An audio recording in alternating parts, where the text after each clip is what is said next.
नाशिक शहरातील पार्किंग व्यवस्थेत सुधारणा होणे विकासाच्या दृष्टीने महत्त्वाचे, मनपा आयुक्त मनीषा खत्री. नाशिक महानगरपालिकेचे आयुक्त तथा प्रशासक मनीषा खत्री यांनी शहरातील पार्किंग व्यवस्थेत सुधारणा करण्यासाठी महत्त्वपूर्ण पावले उचलले आहेत. शहर विकास आराखड्यात प्रस्तावित आणि मनपाने आरक्षित केलेल्या विविध वाहनतळांचा प्रत्यक्ष दौरा करून आढावा घेतला. यामध्ये प्रस्तावित 33 वाहनतळांपैकी काही ठिकाणांना त्यांनी भेटी दिल्या. त्यामध्ये कॅनडा कॉर्नर येथील अघोरा पार्क, मुंबई नाका येथील शताब्दी हॉस्पिटलचे वाहनतळ व पंचवटी येथील रिद्धी सिद्धी अपार्टमेंटचे वाहनतळ आदींचा समावेश होता.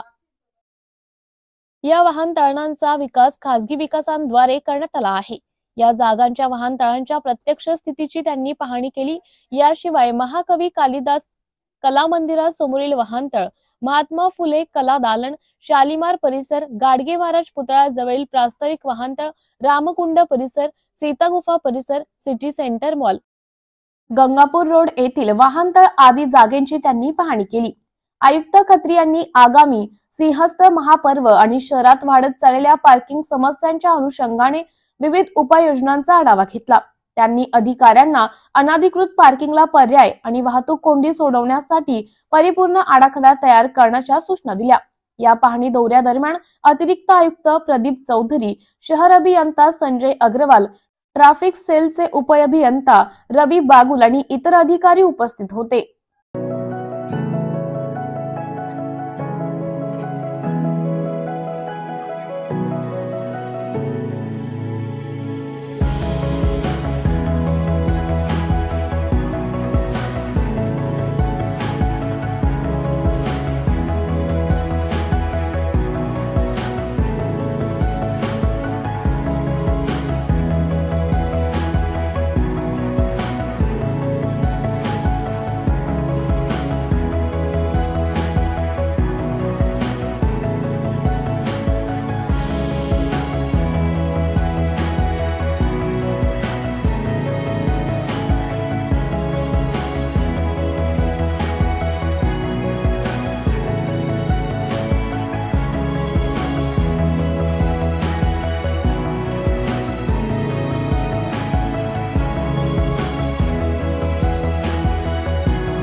मनपा आयुक्त मनीषा खत्री यांची हुतात्मा अनंत कान्होरे मैदानास भेट. नाशिक मध्ये 23 ते 26 जानेवारी 2025 दरम्यान भारतीय क्रिकेट नियामक महामंडळ BCCI तर्फे महाराष्ट्र विरुद्ध वडोदरा हा 4 दिवसीय रणजी ट्रॉफी सामना महात्मा अनंत कान्होरे मैदान गोल्फ क्लब नाशिक येथे होत आहे.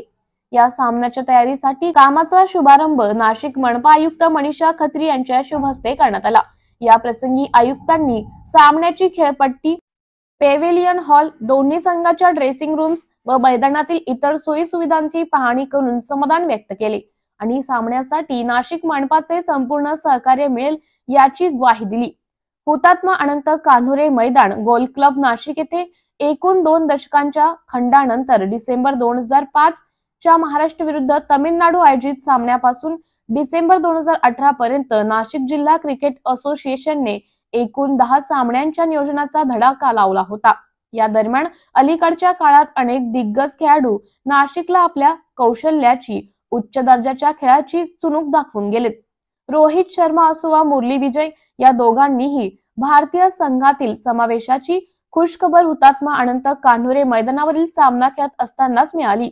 या प्रसंगी आयुक्तांसमवेत नाशिक जिल्हा क्रिकेट असोसिएशनचे माजी चेअरमन विलासभाऊ लोणारी, विद्यमान चेअरमन धनपाल विनोद शहा, शहर अभियंता संजय अग्रवाल, सचिन जाधव, नितीन राजपूत, सहसचिव योगेश मुन्ना हिरे व चंद्रशेखर दंदने, सेक्रेटरी समीर रटके, खनिजदार हेमंत देशपांडे, संघटनेचे पदाधिकारी राघवेंद्र जोशी, निखिल टिपरी, शिवाजी उगले, बाळासाहेब मंडलिक, महेश मलावी, हेतल पटेल असे आजी माजी कार्यकारिणी सदस्य तसेच 3 निवड समिती सदस्य सतीश गायकवाड, तरुण गुप्ता व फैयाज गंजी क्रॉकवाला उपस्थित होते.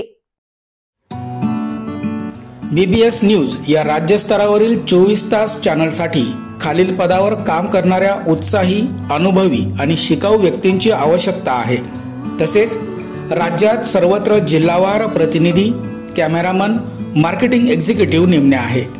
पदाचे नाव: रिपोर्टर, कॅमेरामन, उपसंपादक, कॉपी एडिटर, व्हिडिओ एडिटर, निवेदिका, voice over artist.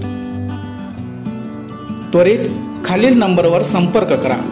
Shri Bharat Gosavi, संचालक 98 227 85 037।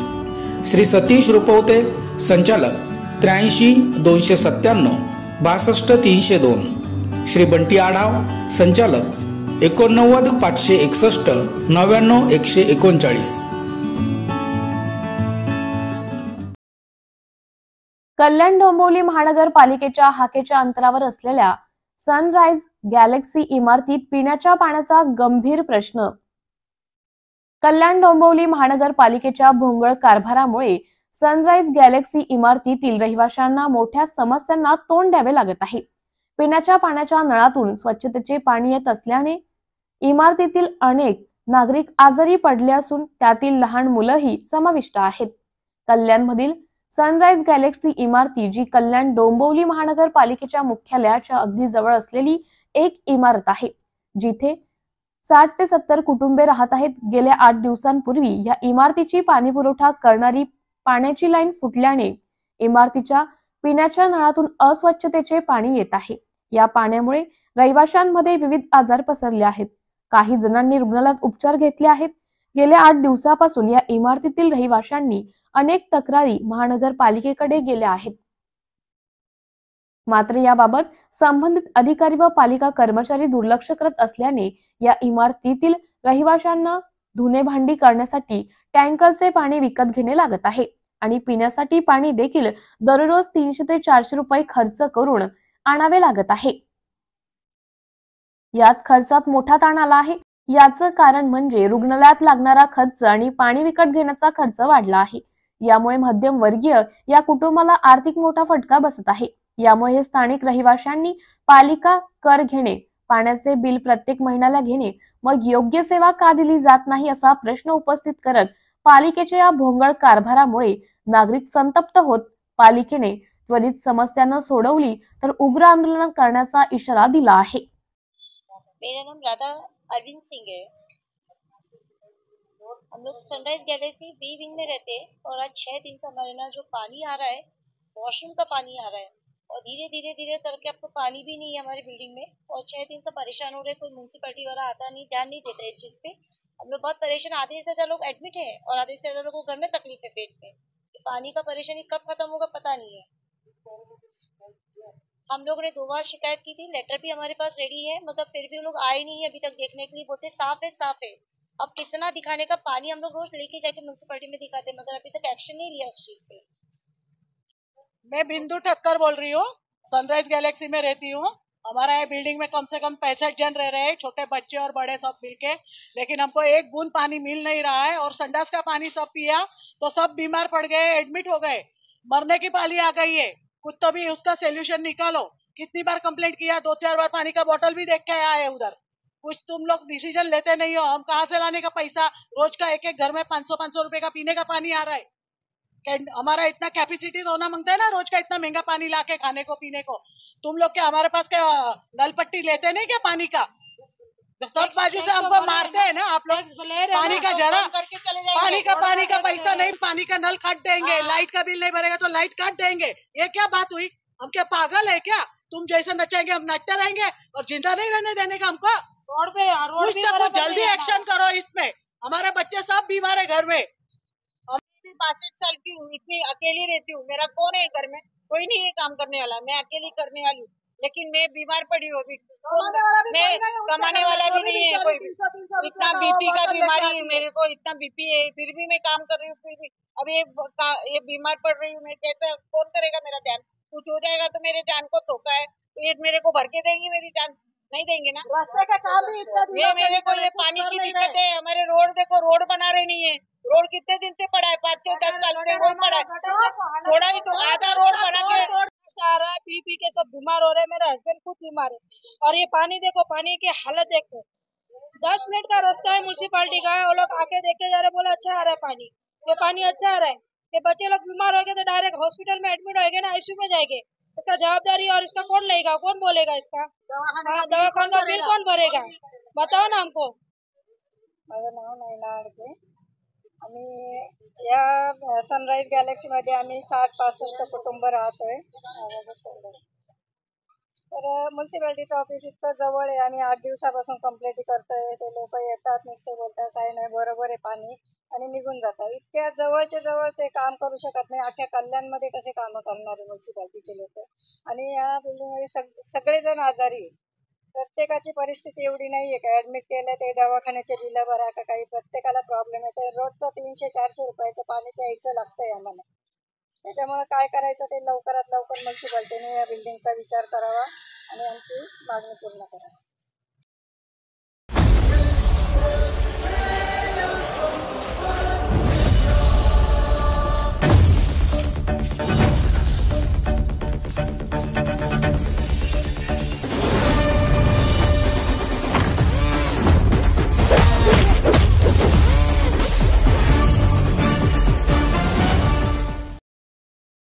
आदिवासी विकास मंत्री डॉक्टर अशोक उईके पत्रकार परिषद संपन्न. नाशिक शिक्षण घेणारे आदिवासी विद्यार्थी हा केंद्रबिंदू मानून आदिवासी विभागाचे विविध योजना राबवण्यात येतील आणि त्यासाठी आदिवासी विभागाचे अधिकारी सर्व आश्रम शाळांमध्ये जाऊन तेथे मुक्काम करून विद्यार्थ्यांशी संवाद साधतील असं प्रतिपादन राज्याचे आदिवासी विकास मंत्री डॉक्टर अशोक उईके यांनी नाशिक येथे पत्रकार परिषदेत बोलताना व्यक्त केले. नाशिक येथे आदिवासी विकास विभागाची क्षेत्रीय आढावा बैठक मंत्री उईके यांच्या प्रमुख उपस्थितीमध्ये झाली. आढावा बैठकीनंतर पत्रकार परिषदेमध्ये बोलताना आदिवासी विकास मंत्र्यांनी आढावा बैठकीमध्ये घेण्यात आलेल्या निर्णयांची माहिती दिली. यावेळी बोलताना ते म्हणाले की मुख्यमंत्री देवेंद्र फडणवीस यांनी जाहीर केल्याप्रमाणे आदिवासी विकास विभागाने पुढील 100 दिवसांच्या कामाचे नियोजन केले. त्याविषयी त्यांनी बैठकीत चर्चा करण्यात आली. पुढील काळात 131 डिजिटल शाळा सुरू करण्यात येणार असून आदिवासी मुलींच्या वसतिगृहाचे नियोजनही करण्यात आले आहे. महाराष्ट्रात लवकरच अनुसूचित जमाती आयोगाची स्थापना होईल. मुलींच्या वसतिगृहामध्ये नियमित वैद्यकीय तपासणीचे नियोजन करण्यात आले असून यापुढेही एकही आदिवासी विद्यार्थी शाळाबाह्य राहणार नाही. महाराष्ट्रात आदिवासी विभागातून 26 आमदार निवडून आले आहेत. ते आदिवासी विकास विभागाचे काम प्रभावीपणे राबवतील. नाशिक मधील मुंडेगाव येथील आश्रम शाळेतील विद्यार्थ्यांना देण्यात आलेल्या निकृष्ट आहाराबाबत विचारलेल्या प्रश्नाबाबत आदिवासी मंत्री यांनी म्हटले की आपण स्वतः या आश्रम शाळेत भेट देऊन पाहणी करणार आहोत. तसेच या संदर्भात आदिवासी आयुक्तांनी नेमलेल्या चौकशी समितीच्या अहवालानुसार कारवाई करण्यात येईल. आदिवासी विकास विभागाने नाशिक विभागातील सर्वच आमदार खासदारांशी चर्चा केली आहे.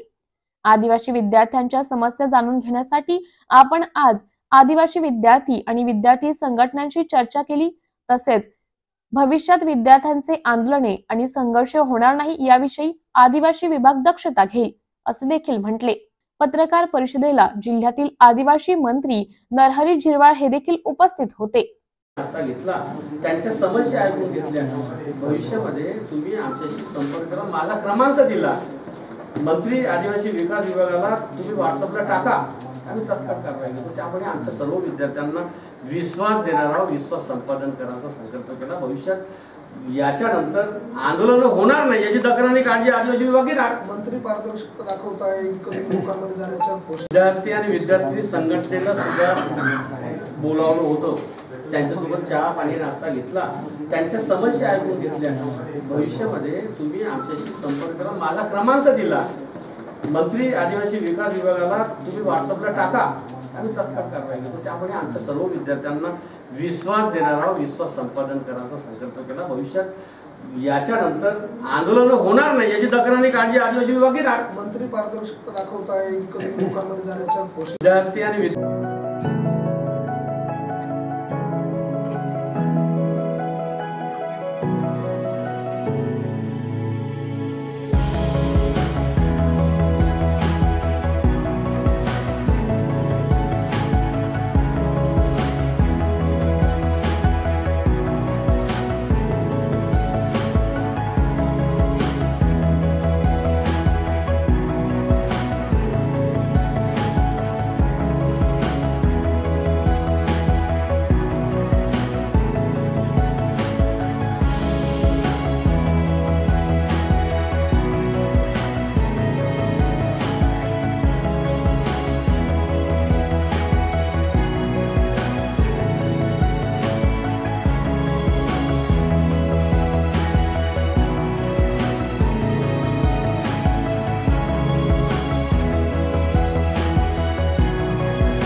बीसीसीआयच्या विजयी मर्चंट स्पर्धेत उपांत्यपूर्व फेरीत मध्य प्रदेश विरुद्ध नील चंद्राते डावात 5 बळी घेत भारतात तिसऱ्या स्थानावर, स्पर्धेत 3 सामन्यात एकूण 31 बळी घेत महाराष्ट्रात सर्वोत्तम नाशिक जिल्हा क्रिकेट असोसिएशनच्या नील चंद्राने बीसीसीआयच्या 16 वर्षाखालील विजय मर्चंट ट्रॉफी स्पर्धेमध्ये महाराष्ट्र संघातर्फे उपांत्यपूर्व फेरीत मध्य प्रदेश विरुद्ध दुसऱ्या डावात 5 बळी घेत सामन्यात एकूण 6 बळी घेण्याची प्रभावी कामगिरी केली.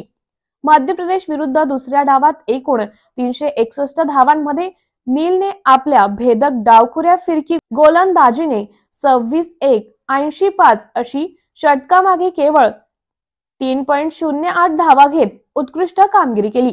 नंतर विजयासाठी 129 धावांचा पाठलाग करणाऱ्या महाराष्ट्र संघाच्या डावात 8व्या क्रमांकावर अतिशय संयमी फलंदाजी करत नीलने एकूण 114 चेंडू खेळत 9 धावा केल्या व 33व्या षटकात 6 बाद 76 वरून इतर फलंदाजांना बरोबर घेत तब्बल 36 षटके किल्ला चढवला. पण ही कामगिरी महाराष्ट्र संघाला पराभवापासून वाचवू शकली नाही. फॉल ऑन नंतर दुसऱ्या डावामध्ये मध्य प्रदेशने चांगली फलंदाजी करत महाराष्ट्र संघाला अखेर 105 धावांनी पराभूत केले. या बीसीसीआयच्या 16 वर्षाखालील विजय मर्चंट ट्रॉफी स्पर्धेत 3 सामन्यातून एकूण 31 बळी घेत महाराष्ट्रात सर्वोत्तम तर भारतात तिसरे स्थान मिळवले. महाराष्ट्रात संघाला उपांत्य फेरीत नेण्यात मोठा वाटा उचलला. या स्पर्धेतील अशा अफलातून कामगिरी बद्दल नाशिक जिल्हा क्रिकेट संघटनेचे चेअरमन विनोद शाह व सेक्रेटरी समीर रकडे यांनी नीलचंद्राचे खास अभिनंदन केले. बीबीएस न्यूज या राज्यस्तरावरील 24 तास चॅनलसाठी खालील पदावर काम करणाऱ्या उत्साही, अनुभवी आणि शिकाऊ व्यक्तींची आवश्यकता आहे. तसेच राज्यात सर्वत्र जिल्हावार प्रतिनिधी, कॅमेरामन, मार्केटिंग एक्झिक्युटिव्ह नेमणे आहे. पदाचे नाव: रिपोर्टर, कॅमेरामन, उपसंपादक, कॉपी एडिटर, व्हिडिओ एडिटर, निवेदिका, व्हॉइस ओव्हर आर्टिस्ट. त्वरित खालील नंबरवर संपर्क करा. श्री भरत गोसावी, संचालक, 98 227 85 037.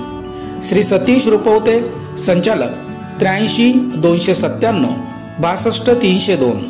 श्री बंटी आढाव, संचालक, 89 561 99 139. नायलॉन मांजा वापरणाऱ्यांवर पोलीस व पालिका प्रशासनाचे झाड. नायलॉन मांजामुळे मकर संक्रांतीच्या उत्सवाला गालबोट लागल्यानंतर पोलीस व पालिका प्रशासन खडबडून जागे झाले असून संक्रांतीच्या दिवशी भरारी पथकाने नायलॉन मांजाद्वारे पतंग उडवणाऱ्यांवर कारवाईचा बडगा उभारला आहे. येवला शहरातून 4 पतंग शौकिकांना ताब्यात घेण्यात आले असून त्यांच्या ताब्यातील आसरी व नायलॉन मांजा जप्त करण्यात आला आहे. या दरम्यान पालिका व पोलिसांच्या भरारी पथकाकडून ही कारवाई सातत्याने सुरू राहणार असून नागरिकांनी नायलॉन मांजा वापरू नये असं आवाहन देखील करण्यात आले आहे. आज दिनांक 14 जानेवारी 2024 मकर संक्रांतीच्या दिनी शहरात घडलेल्या घटना तसेच आम्ही दिवसेंदिवस करत आलेलो कारवाई याचा जास्त प्रभाव करण्यासाठी नगरपालिका पथक तसेच पोलीस प्रशासन पथक यांनी अचानक कारवाई करायला शहरात विविध ठिकाणी धाडी टाकल्या. त्या अनुषंगाने आत्ता 4 गुन्हेगार आपल्याकडे आहेत आणि 30 ते 35 हजाराच्या आसारी आणि मांजा आपण पकडला आहे. अशा पद्धतीने कारवाई चालू आहे. आता ह्या चौघांवर गुन्हा दाखल करण्यात येतोय. प्लस आमची पुढची टीमही कार्य करायला गेलेली आहे. पुढे धाडी टाकण्यासाठी चालू आहे. सर्वांना नमस्कार. मी पोलीस निरीक्षक धीरज प्रकाश महाजन, येवला शहर पोलीस ठाणे.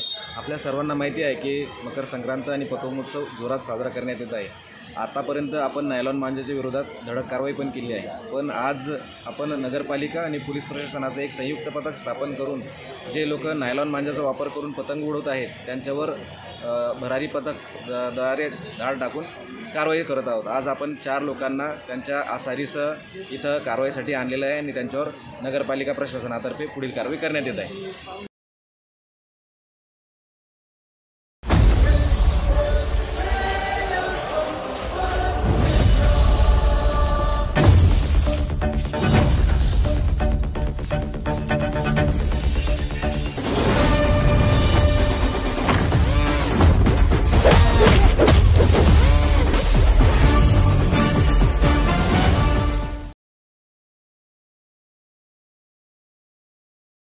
संतोष देशमुख त्यांच्या खुनात माझ्या नवऱ्याला अडकवण्याचा डाव आहे. वाल्मिक कराडची पत्नी मंजली कराड.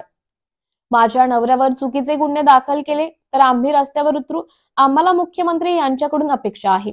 तुमच्या राजकारणासाठी माझ्या नवऱ्याचा बळी देऊ नका. निवडणुकीत माझ्या नवऱ्याने तुमचे काम केले आणि तुम्ही माझ्या नवऱ्याला त्रास देताय. मनमानी पद्धतीने गुन्हे दाखल करत आहेत. मुख्यमंत्र्यांना विनंती आहे की हे थांबवा. घटना घडली त्या दिवशी माझे पती परळीत किंवा जिल्ह्यात नव्हते. वंजारी समाजाचे 2 नेते मंत्री झालेत म्हणून डोळ्यात खूपू लागले. बजरंग सोनवणे यांनी माझ्या मिस्टरांना जीवे मारण्याची धमकी दिली. दमानियाने मिस्टर सोबत फोटो सादर केले. एसआयटी प्रमुख बसवराज तेली हे आष्टीचे जावई आहेत. शीतल उगले या IAS ऑफिसर असून त्या आष्टीच्या असणाऱ्या आहेत. जावई इथे एसआयटी मध्ये आणून बसले. वंजारी समाजाची माती करायचे ठरवले आहे. दोन्ही मंत्री झाले हे डोळ्यात खुपतय. बजरंग सोनवणे यांनी सुरेश धसला मदत केली. बजराव तेली यांच्यासह 8 लोक एसआयटी मध्ये बसले. त्यांना त्यातून काढा. माजी मुख्यमंत्री फडणवीस यांना मागणी आहे. एसआयटीचे लोक काहीही करू शकतील. उद्या त्यांना बदललेले नाही तर रोडवर चक्का जाम करणार. तेली आणि सुरेश धस यांचे CDR काढा. दोघांचे CDR काढा अशी आमची मागणी. ज्याचा खून झाला त्याचा आणि माझ्या नवऱ्याचा काहीही संबंध नाही. कधीही त्यांचा संबंध आलेला नसल्याचं मंजरी कराड म्हणाल्या. आज आम्हाला सीएम साहेबांनी किंवा आपल्या बीडचे SP साहेबांनी आज आम्हाला इथं येऊन आमचं निवेदन स्वीकारावं आणि आम्हाला एक योग्य तो शब्द द्यावा. आमची एवढी इच्छा आहे. बसवराज तेली यांच्याशिवाय आणखी कोणत्या अधिकाऱ्यांवर तुमचा आक्षेप आहे? त्यांनी ह्याच्यामध्ये राहूच नाही. त्यांच्या जागेवर त्यांनी दुसरा अधिकारी घ्यावा. त्यांना ह्या तपास अधिकाऱ्यावर नकोच आहे आम्हाला. ते आता ते पूर्ण त्यांचं पूर्ण. आणि परत एक दुसरी एक गोष्ट तुम्हाला ते CDR काढायची फार हौस आहे ना सगळ्यांचे मोबाईलचे. तर तुम्ही सुद्धा तेलींचे किंवा धसांचे ह्या 8-15 दिवसाचे काही संपर्क आहेत का ते CDR काढा. म्हणजे तुम्हाला समजेल की धसांचे फोन SITला किती गेले आणि SITचे फोन धसांना किती आले ते सुद्धा तुम्हाला समजेल. आणि तुमच्या लक्षात येईल की इथं काय राजकारण सुरू आहे आणि काय नाही. फक्त आणि फक्त एक छोटासा समाज म्हणून त्या समाजाला पुढे येऊ दिलं जात नाहीये. त्या समाजाला पूर्ण कथा आपला हा वंजारी समाज फक्त परळी पुरतं मर्यादित आहे. आणि त्याला कसा परळीमध्ये दाबायचं. आजूबाजूला पूर्ण मराठा समाज आहे आणि त्यांनी पूर्णपणे प्लॅनिंग करून पूर्णपणे नियोजन करून माझ्या नवऱ्याला ह्याच्यामध्ये पूर्णपणे अडकवलेले. माझ्या नवऱ्याला ह्याच्यामध्ये पूर्णपणे अडकवलेलं आहे. आणि त्यांनी ते त्याच्यामध्ये लक्ष घालून सीएम साहेबांनी लक्ष घालून माझ्या नवऱ्यावर जे काही हे चालू केलेले ह्या लोकांनी त्यांना संपवण्याचं, त्यांच्या थ्रू आपल्या नेत्यांना संपवण्याचं जे काही षडयंत्र त्यांनी चालू केले हे तात्काळ त्यांनी थांबवावं एवढीच आमची इच्छा आहे. आणि असं विनाकारण कुठल्याही गरीब समाजाला किंवा गरीब लोकांना टार्गेट करून त्यांचं मरण ह्या लोकांनी करू नये. अक्षरशः आज मरण यातना आम्ही महिना झाला आज मरण यातना जोडते. आणि दुसरी गोष्ट, ज्या व्यक्तीचा खून झाला त्या व्यक्तीचा आणि माझ्या नवऱ्याचा अर्थार्थी काहीच संबंध नाही. त्यांचा साधी ओळख सुद्धा नाही किंवा त्यांचे फोन कॉल्स नाहीत, काहीच नाहीत. मग कुठल्या संदर्भाने तुम्ही त्या व्यक्तीशी माझ्या नवऱ्याचं मर्डरचं हे जोडताय? जे काही गुन्हा होता त्या गुन्ह्याचं सोडून आज तुम्ही त्या व्यक्तीच्या खुनाच्या आरोपामध्ये तुम्ही चौकशीसाठी थांबून घेतायत, त्यांना त्या चौकशीसाठी अडवतायत. हे कुठला प्रकार आहे? त्यांची ओळख नाही, त्यांचा काही संदर्भ नाही, ते परळीच्या बाहेर कधी गेलेले नाहीत. आणि तुम्ही केस सारख्या ठिकाणी मर्डर होतो त्या मर्डरचे संबंध तुम्ही आमच्याशी जोडताय. ही कुठली पद्धत आहे? का जोडताय? फक्त सुरेश धसच्या सांगण्यावरून हे केलं जाते. आणि त्याच्या मागे सुरेश धसचं सर्वात मोठं कारण म्हणजे हे आमचे 2 नेत्यांना त्यांना संपवायचंय, आमच्या समाजाला संपवायचंय. हेच फक्त त्याच्या मागचं कारण आहे. हे सीएम साहेबांनी सुद्धा ओळखून घ्यावं. आता त्यांच्याशिवाय तुम्ही कुणाला दाद मागू शकत नाही. आता जे काही करतील ते आता सीएम साहेबच करतील, व्यवस्थित लक्ष घालतील आणि मला न्याय देतील एवढीच माझी इच्छा आहे. आजच्या आंदोलनाच्या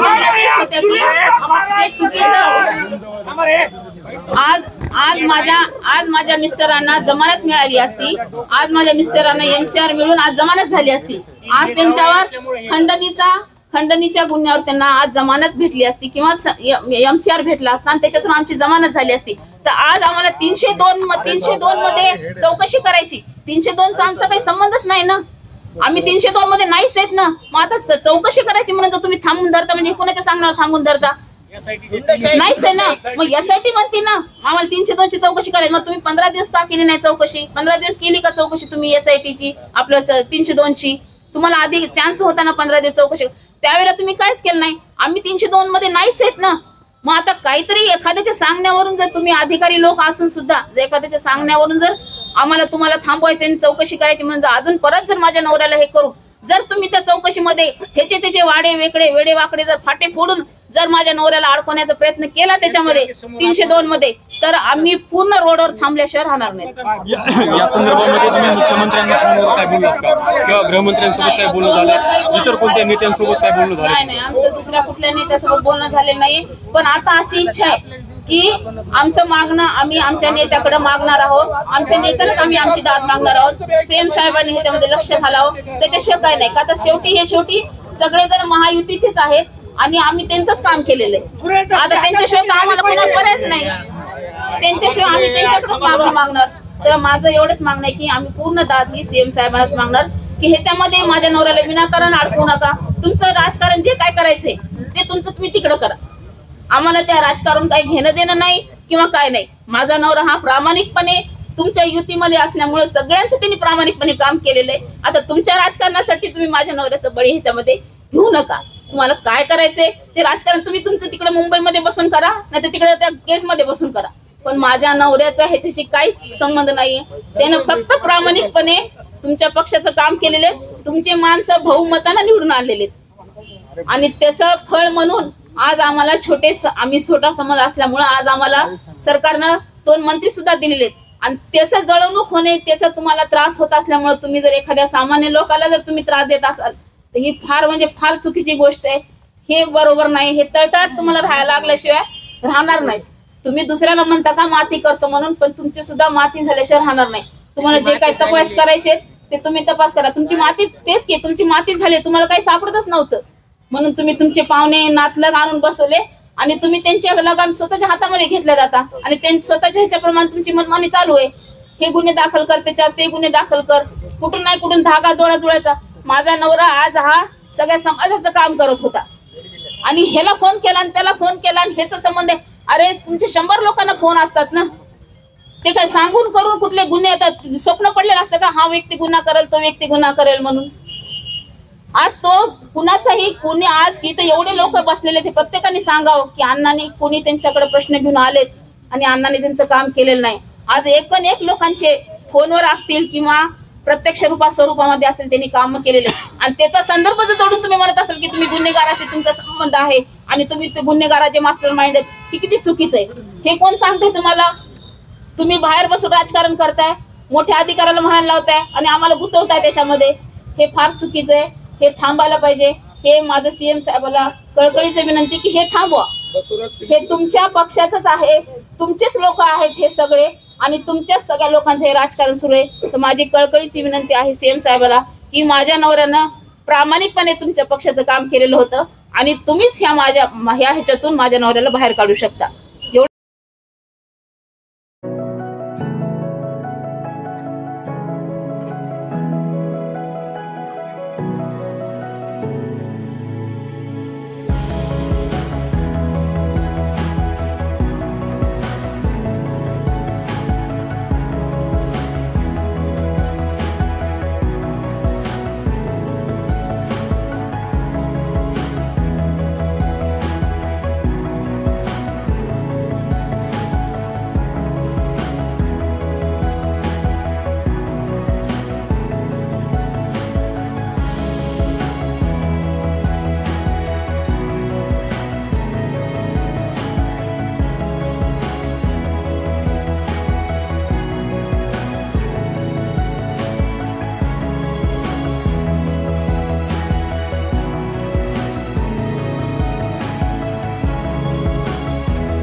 सरपंच संतोष देशमुख हत्ये प्रकरणात सरकार वेळ काढूपणा करतंय, भास्कर जाधव म्हणाले.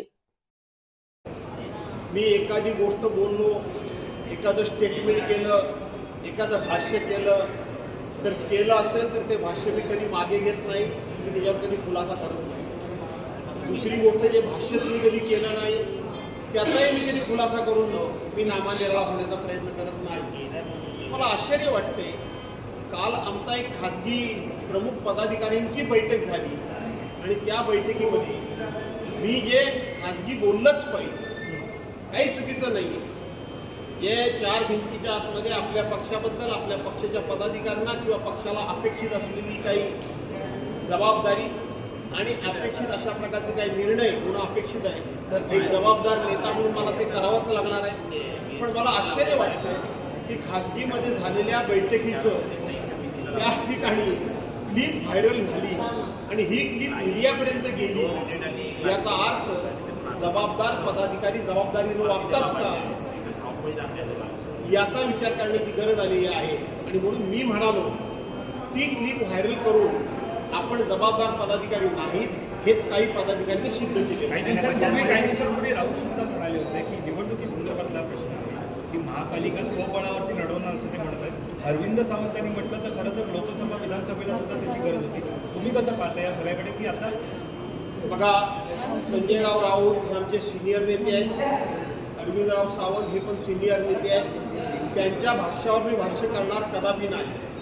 परंतु काही गोष्टी ह्या जाहीर मीडियासमोर बोलून मीडिया त्यातून मार्ग काढणार नाहीये. मीडिया हे प्रश्न सोडवणार नाहीये. हे प्रश्न चार भिंतीच्या आतमध्ये बसूनच सोडवावे लागतात असं माझं वैयक्तिक मत आहे. त्यांच्या भाष्यावर माझं भाष्य नाही. त्यामुळं सगळे प्रश्न मीडियावर सोडवण्याकरता म्हणून जबाबदारी टाकली, तर आमची जबाबदारी काय? BBS न्यूज या राज्यस्तरावरील 24 तास चॅनलसाठी खालील पदावर काम करणाऱ्या उत्साही, अनुभवी आणि शिकाऊ व्यक्तींची आवश्यकता आहे. तसेच राज्यात सर्वत्र जिल्हावार प्रतिनिधी, कॅमेरामन, मार्केटिंग एक्झिक्युटिव्ह नेमणे आहे. पदाचे नाव: रिपोर्टर, कॅमेरामन, उपसंपादक, कॉपी एडिटर, व्हिडिओ एडिटर, निवेदिका, व्हॉइस ओव्हर आर्टिस्ट. त्वरित खालील नंबरवर संपर्क करा. श्री भरत गोसावी, संचालक, 98 227 85 037. श्री सतीश रुपवते, संचालक, 83 297 62 302. श्री बंटी आढाव, संचालक, 89 561 99 139.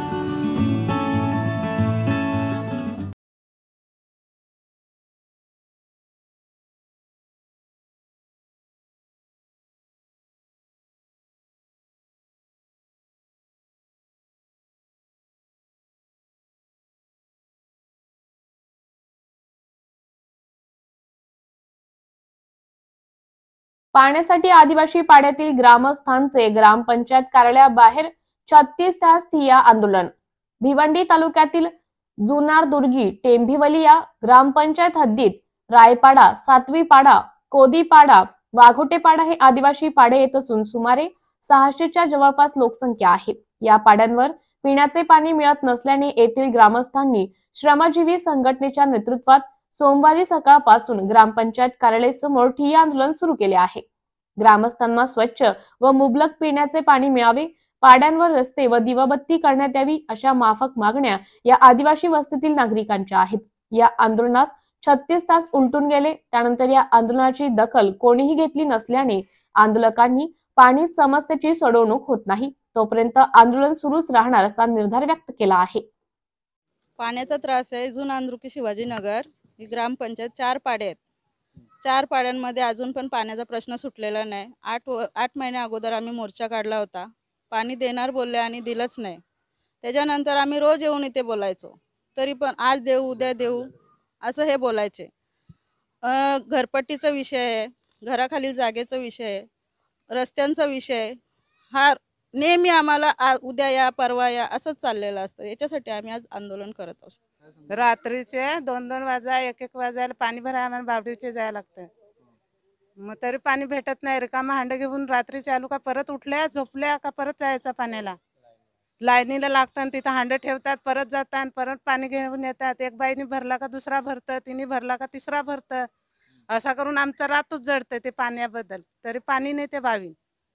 नांदुर्की गावामध्ये प्रत्येक ठिकाणी पाणी आहे, पण पाड्यापाड्यांवरती पाणी नाही. त्या ठिकाणी फक्त रात्री बाया जातात, पाणी घेऊन येतात, त्यांना खूप अडचण होते पाण्याची. तिथे पाणी खूप घाण आहे आणि लोक बोलतात का उद्या देऊ परवा देऊ असं करायला लागले. आणि जे आमचे आदिवासी समाजाचे जे पाण्याचे प्रश्न, रस्त्याचे प्रश्न, त्याच्यानंतर रोजगार हमीचे ज्या विविध गोष्टी आहेत, या विविध गोष्टींवरती आमची मागणी आहे. आज 2 वेळा हे दुसऱ्यांदा आंदोलन आहे. गेल्या 8-9 महिन्या अगोदरही आम्ही आंदोलन केलेले होते. हे आंदोलन करूनही त्यांनी लेखी स्वरूपात आम्हाला लेखी देऊनही त्यांनी आमच्या मागण्या पूर्ण न केल्यास आज आम्ही पुन्हा इथे बसलेले आहे. जेव्हाही सुद्धा हे प्रशासकीय अधिकारी किंवा ग्रामपंचायतची बोडी ही पण आमच्या आदिवासी समाजाकडे लक्ष देत नाही. लोकांना म्हणजे इतर काही एवढ्या गोष्टी ज्या आहेत त्या गोष्टीपासून वंचित आज देशाला स्वतंत्र होऊन 75 वर्ष होऊन पण आज आमचा आदिवासी समाज आज त्या गोष्टीपासून वंचित राहिलेला आहे. तरी यापुढे या अधिकाऱ्यांनी किंवा या प्रशासकाने यांनी आमच्या प्रश्नांचा तात्काळ निरावण करावा.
सामाजिक न्याय विभागामार्फत राबवण्यात येणाऱ्या योजना गरजूंपर्यंत प्रभावीपणे लाभ पोहोचवावा, रामदास आठवले म्हणाले. केंद्र शासनाच्या सामाजिक न्याय विभागामार्फत राबवल्या जाणाऱ्या योजनांचा लाभ प्रशासनाने गरजूंपर्यंत प्रभावीपणे पोहोचवावा असे निर्देश केंद्रीय सामाजिक न्याय मंत्री रामदास आठवले यांनी आज दिले आहेत. जिल्हाधिकारी कार्यालयातील नियोजन सभागृहामध्ये सामाजिक न्याय विभागामार्फत राबवण्यात येणाऱ्या विविध योजनांचा आढावा घेण्यात आला. महानगरपालिका आयुक्त जी श्रीकांत, जिल्हाधिकारी दिलीप स्वामी, जिल्हा परिषदेचे मुख्य कार्यकारी अधिकारी विकास मीणा, डॉक्टर बाबासाहेब आंबेडकर मराठवाडा विद्यापीठाचे प्राध्यापक कुलगुरू विजय सरवदे, पोलीस आयुक्त प्रवीण पवार, पोलीस अधीक्षक ग्रामीण डॉक्टर विनयकुमार राठोड, सहाय्यक आयुक्त समाज कल्याण प्रदीप भोगले, जिल्हा पुरवठा अधिकारी प्रवीण फुलारी, जिल्हा अग्रणी बँक व्यवस्थापक मंगेश केदार, जिल्हा ग्रामीण विकास यंत्रणेचे प्रकल्प संचालक अशोक सिरसे यांच्यासह सर्व विभाग प्रमुख उपस्थित होते. केंद्र शासनातर्फे पंतप्रधान आवास योजना, उज्ज्वला गॅस योजना, जनधन योजना, दिव्यांगांसाठी सहाय्य, आंतरजातीय विवाहासाठी प्रोत्साहनपर अनुदान योजना, ज्येष्ठ नागरिकांसाठी वयश्री सामाजिक न्याय विभागामार्फत राबवले जातात. या योजना राबवत असताना जिल्हा प्रशासनातील प्रत्येक विभागाने जबाबदारीने काम करणे आवश्यक आहे. सर्वसामान्यांचा जीवनस्तर उंचावण्यासाठी शासन यांच्या पाठीशी असून तसा विश्वास अंमलबजावणी करणाऱ्या यंत्रणेने द्यावा असं मंत्री आठवले यांनी सांगितले.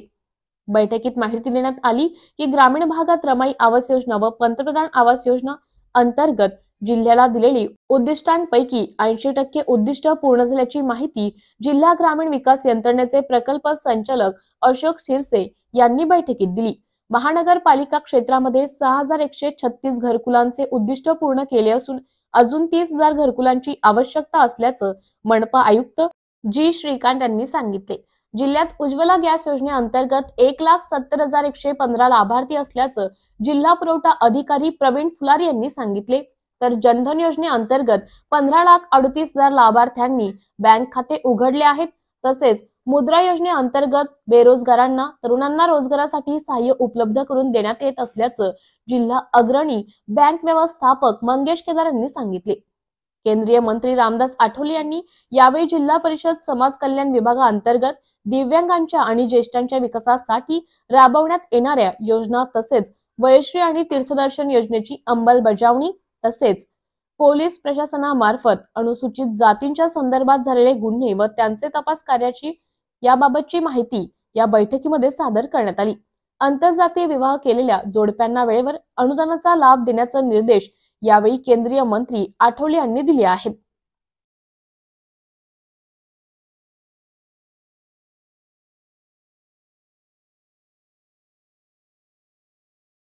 आहे आणि मुंबईमध्ये बाबासाहेबांनी कॉलेज सुरू केल्यानंतर त्या ठिकाणी सर्व जातीच्या धर्माच्या मुलांना शिक्षण मिळावं हा त्यांचा उद्देश होता आणि दलितांनी जर शिक्षण घेतलंच पाहिजे। दलितांना जर आपली प्रगती करायची असेल तर शिक्षणाशिवाय हा पर्याय नाही आणि म्हणून बाबासाहेबांनी ही संस्था सुरू केली। पण ही संस्था सुरू करताना त्यांनी एक गोष्ट लक्षात ठेवली ही फक्त दलितांची संस्था होता कामा नये। तर त्यांच्या ट्रस्टीमध्ये 11 मेंबर असायचे म्हणजे आहे आणि त्याच्यामध्ये 7 मेंबर जे आहेत ते 7 मेंबर हे दलित आणि 4 मेंबर हे नॉन दलित, तर अशा 11 मेंबरची ती ट्रस्टी आहे। आणि आता आमच्या ट्रस्टीमध्ये उज्ज्वल निकम सारखे सुद्धा लोक आहेत। त्यानंतर आपले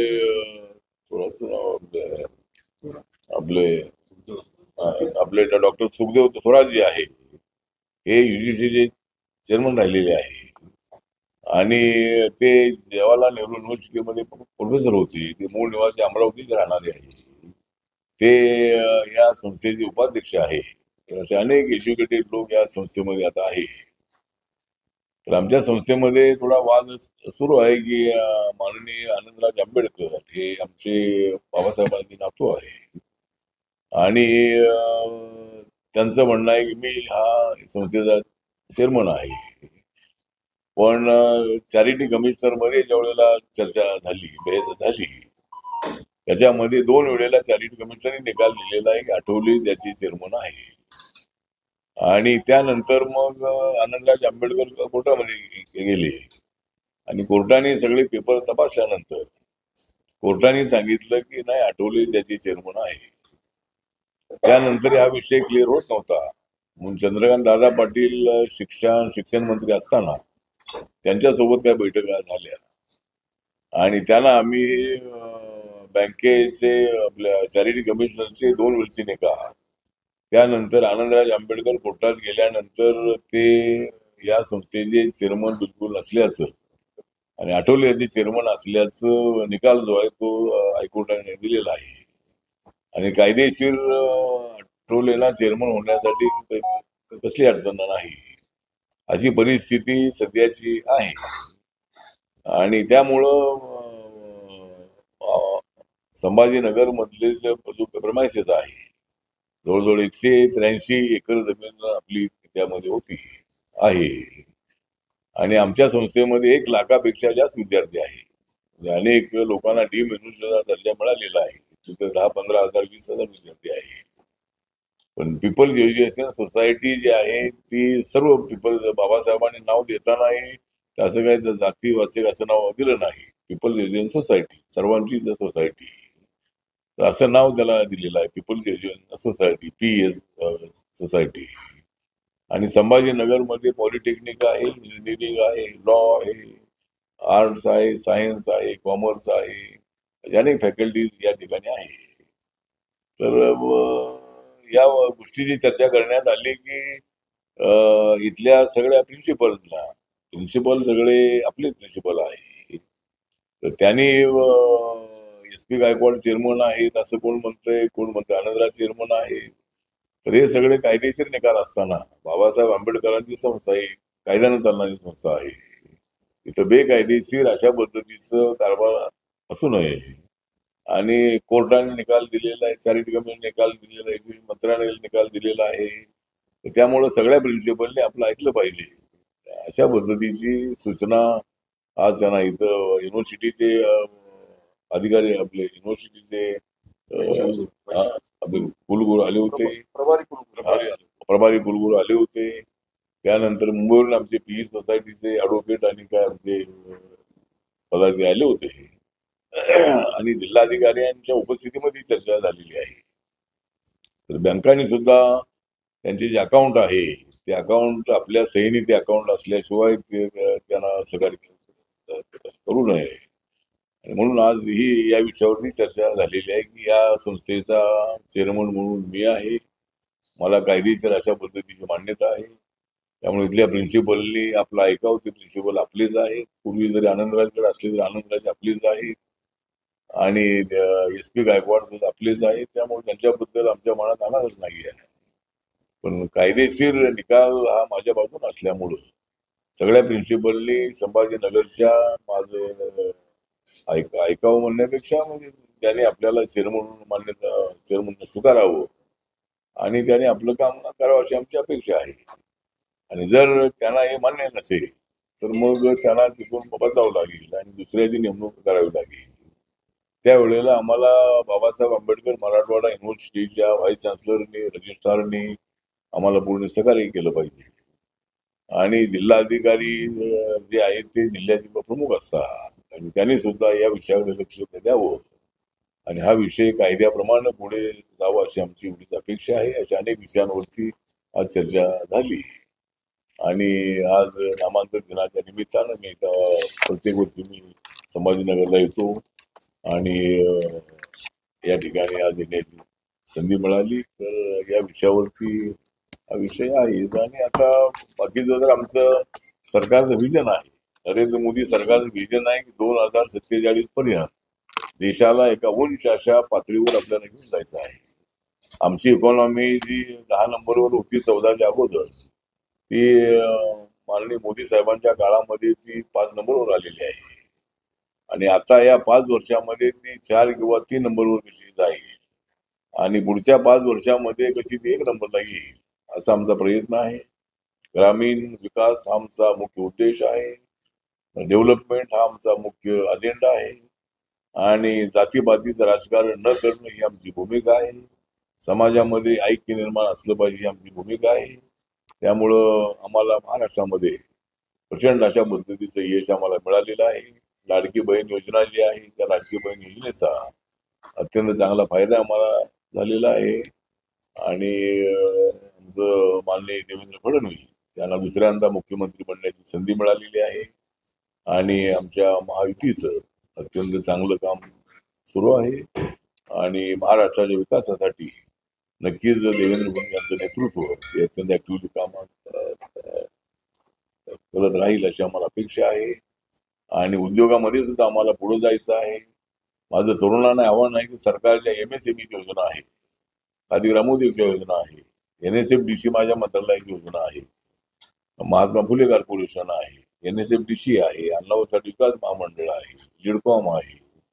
अशा अनेक ज्या संस्था सरकारच्या आहे त्याचा फायदा घेऊन आपण आता उद्योगामध्ये आलं पाहिजे. दलितांनी आता उद्योगात आल्याशिवाय दुसरा पर्याय अजिबात नाही आणि सरकारी योजनांचा त्यांनी सगळ्यांनी फायदा उठवावा अशी आमची अपेक्षा आहे. आणि भारत सरकारच्या मंत्रिमंडळाचा मंत्री म्हणून मी सगळ्या देशातल्या लोकांना मदत करतो आहे आणि महाराष्ट्रातल्या लोकांकडे माझं लक्ष आहे, मराठवाड्यातल्या लोकांकडे माझं लक्ष आहे आणि मराठवाड्यातल्या लोकांनी मला